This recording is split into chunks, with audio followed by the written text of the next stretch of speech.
Oi pessoal, dando continuidade à aula de física da semana passada, hoje nós iremos falar sobre o movimento circular uniforme. O movimento circular é aquele que é realizado por um corpo numa trajetória circular ou curvilínea. Diferente do movimento retilíneo, que era realizado em linha reta, esse é realizado em círculo ou em curva. Existem duas variedades de movimento: o movimento circular uniforme, que mantém a velocidade constante, o exemplo das pás do ventilador, das rodas gigantes, dos pneus dos carros, e o movimento circular uniformemente variado, que possui variação na velocidade, ou seja, tem a aceleração. O que nós iremos falar hoje é sobre o movimento circular uniforme, que é o mais comum. Aqui eu trouxe algumas fórmulas e se a gente reparar bem, quando a gente sabe um elemento, por exemplo, a velocidade angular, a gente já consegue resolver duas outras fórmulas. A primeira fórmula, mais importante, é a da velocidade angular, que é diferente da linear. A velocidade angular, que é representada pela letra ômega, que é esse que parece um W, é igual ao deslocamento angular, que é dado em rádio, dividido pelo intervalo de tempo, que é dado em segundo. Então, a velocidade angular é dada em rádio por segundo. Pode ser que o exercício peça para você fazer transformar, né? Ele vai dar a velocidade angular e queira a velocidade linear. Então, a velocidade linear, dada em metros por segundo, igual ao SI, como nós vimos na semana passada, é dada por essa velocidade angular dividida pelo raio. O raio é dado em metros. É muito comum o exercício não apresentar o raio, e sim o diâmetro. É só lembrar que o raio é duas vezes o diâmetro é duas vezes o raio. E o raio é metade do diâmetro. Então, é só dividir por 2 caso ele dê o diâmetro. E a outra, embora eu tenha falado que não é muito comum, o MCUV, mas aí eu trouxe para vocês conhecerem a fórmula da aceleração angular média, que é dada por rádio por segundo ao quadrado. E é a velocidade angular média dividido pelo intervalo de tempo. Aqui tem a fórmula do deslocamento angular, que também é diferente do deslocamento linear, é dado em rádio, e é o deslocamento linear, dado em metro, dividido pelo raio da circunferência, também dado em metro. Se o exercício não apresentar o deslocamento para você, falar ele percorreu tantos metros, ele vai apresentar o raio, igual eu falei, ou o diâmetro.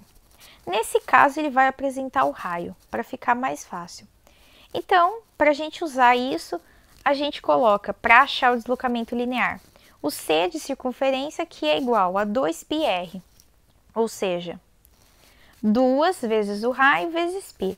Também não é comum, na verdade é comum o exercício apresentar o valor de π, mas acontece do exercício não apresentar.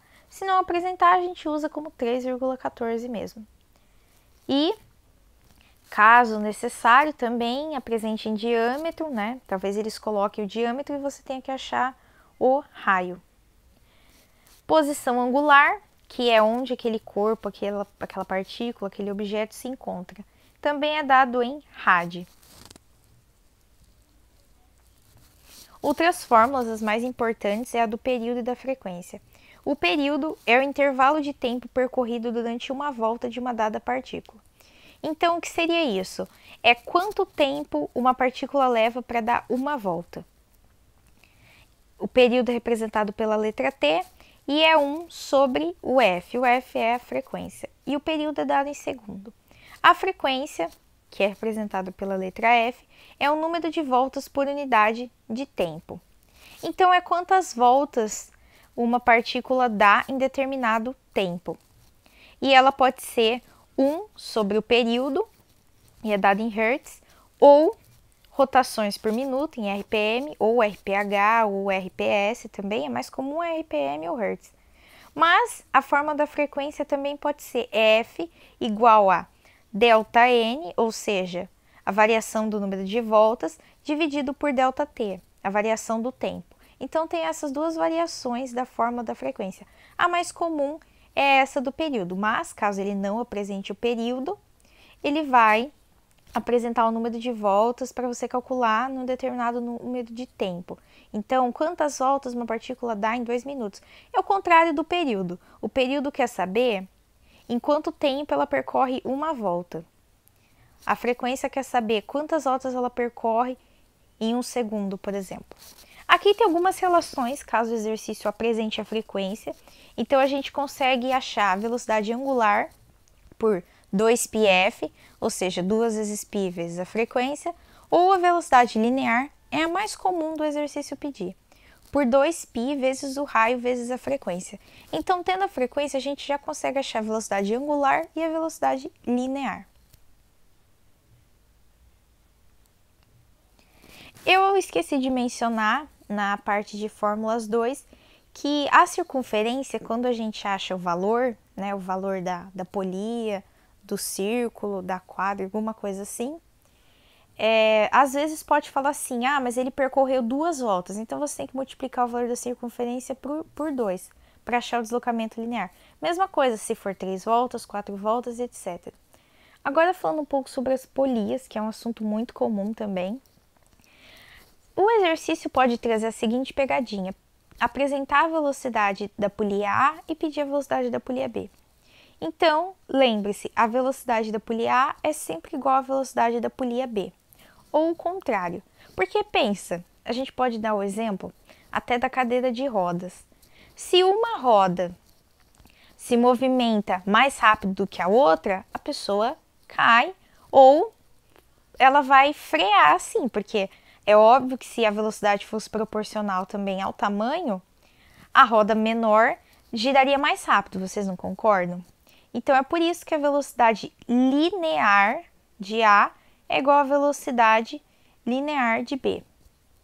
A velocidade é dada por 2π vezes R vezes F, então a gente faz 2π vezes R de A, o raio de A, vezes a frequência de A, igual a 2π vezes o raio de B, vezes a frequência de B.